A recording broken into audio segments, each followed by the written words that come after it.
মিষ্টি একটা গোপুসোনাকে দেখিয়ে আজকের ব্লগটা স্টার্ট করলাম। অনেক দিন পরে আবারও এই ভয়েসে ব্লগ দিতে এলাম, অনেক দিন দেওয়াও হয়নি। তো যারা বড়নগরে থাকো দেখেই বুঝতে পারছো এটা কোথায় এসেছি। এটা হচ্ছে আমাদের এখানে রতনবাবু রোডের রাসমেলা। তো হঠাৎই মনে হলো রবিবার দিন যাই, বাবুকে নিয়ে একটু ঘুরে আসি। তো কোথায় যাব ভেবে না পেয়ে তো আমার হাজব্যান্ড বললো চলো এখন নাকি রাসের মেলা বসেছে, দেখিয়ে নিয়ে আসি।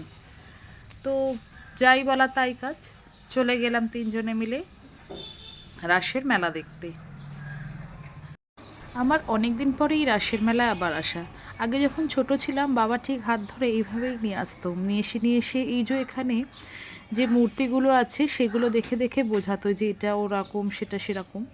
তো আমিও আমার ছেলেকে এটাই দেখাতে যাচ্ছিলাম আর কি, যে দেখো হনুমানকে বেঁধে রেখেছে বা ইত্যাদি ইত্যাদি, যেটুকু দিয়ে বোঝানো যায় একটি বাচ্চাকে। তো ও বেশ আনন্দই পেয়েছে ওগুলোকে দেখে। তারপরেই চলে এলাম রাসবাড়ির একদম দোতলায়,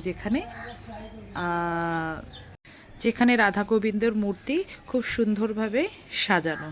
তো রাধা গোবিন্দর মন্দির ঘুরে আবার নিচে চলে এলাম। এই মেলাতে কিন্তু অনেক দোকান বসেছিল এবং তার সাথে খাবারের স্টলও ছিল, কিন্তু দুঃখের বিষয় সেদিনকে রবিবার আবার ঋতু পুজো ছিল বলে কিছুই সেভাবে খাওয়া হয়নি, শুধু মেলা ঘুরে বাড়ি চলে আসাই হয়েছে। Thank you.